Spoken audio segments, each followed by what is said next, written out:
South Africa is probably one of the most ethnically diverse countries. There are 12 official languages. Some are from the original tribes like the Zulus, the Khoikhoi and the Bantu, while others are from the colonial pasts, such as English and Afrikaans. This is the national flag of South Africa. Its meaning comes from the motto, "Diverse people unite." This represents the hope for the future of this rainbow nation. But looking at its past, the diverse people had and are still in constrained or violent conflicts with each other. This is a very simplified summary of South Africa's recent past. Long before Vasco da Gama sailed around the Cape of Good Hope to reach India by sea in 1497, the Sans and Khoikhoi people inhabited South Africa for thousands of years, and they were nomadic hunters and herders with iron tools. The Portuguese didn't stay, but in 1652, the Dutch East India Company colonized Cape Town as a restock port for trade ships and started trading with the local tribes. The Dutch did not respect the land rights of the indigenous nomads and started grabbing seemingly unoccupied land. War ensued, and the Dutch had an upper hand with more advanced weapons. Soon they started farming, which relied heavily on imported slaves from Indonesia. Hence, the Cape Malay Muslim population today. The descendants of the Dutch and French farmers, sometimes mixed with the freed, imported slaves and original Africans, became known as the Boers. And they even created their own Creole language, heavily influenced by Dutch, known as Afrikaans. The Boers were not satisfied with their Dutch overlords' taxation and restrictions, so they started to trek inland away from Cape Town. During the early 1800s, Britain invaded and took over the Cape Colonies due to their beef with the French Revolution and Napoleon. They even started a new port on the eastern side called Port Elizabeth, about an hour from J Bay. The Boers, however, did not get along with their British overlords well either, due to heavy taxation and the British desire to abolish slavery.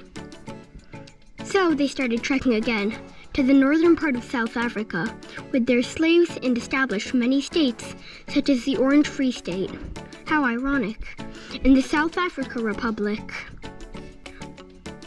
At first, the British left them alone, as there was little economic incentives. But when gold and diamonds were discovered in those territories, the Anglo-Boer War started. To attack the Boer states, the British first forced native tribes to sign peace treaties with them.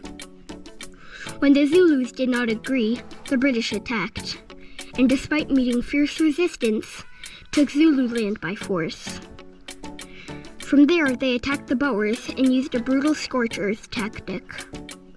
They burned any Boer fighters' land they came across, so the Boer guerrilla fighters had no resources to live on.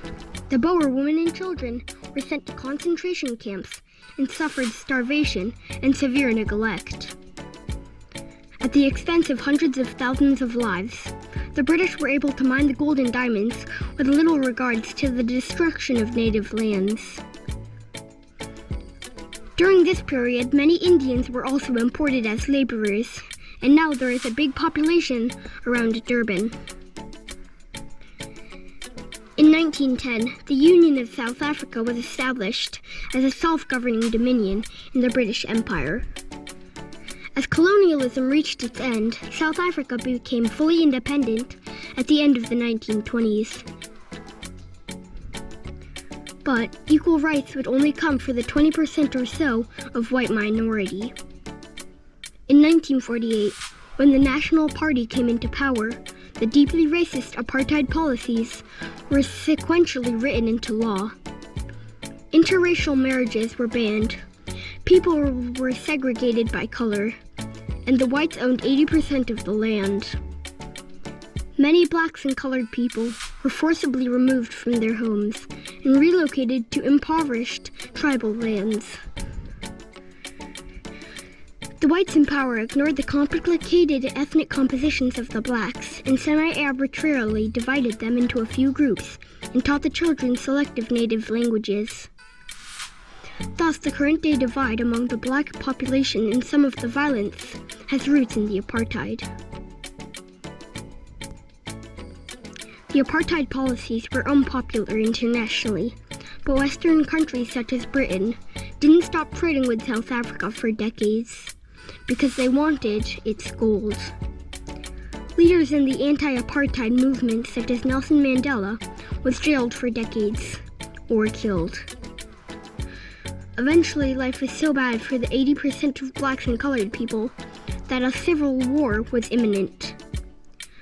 To ensure the future of the white Afrikaners, President F.W. de Klerk freed Nelson Mandela and worked with him to end apartheid peacefully between 1990 and 1993.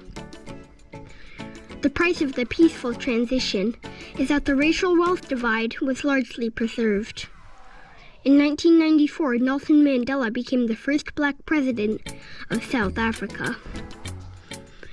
Today, the racial divide is very apparent to any visitors, like in this map. More will be covered in my brother's episode about life in Jeffreys Bay. Coming from America, we had our own issues of racial inequality, where our civil rights movement only preceded the end of apartheid by 20 years. In the U.S., the blacks only made up for 13% of the population, and yet we are still working on equality for them. We understand the huge difficulty laying ahead of the South Africans, where 64% of the blacks, or 51% of the total population, is living in poverty. South Africa remains one of the worst countries when it comes to equality. But we hope, just like in the U.S., where things are getting better, that South Africa can someday live up to its flag. Diverse people unite.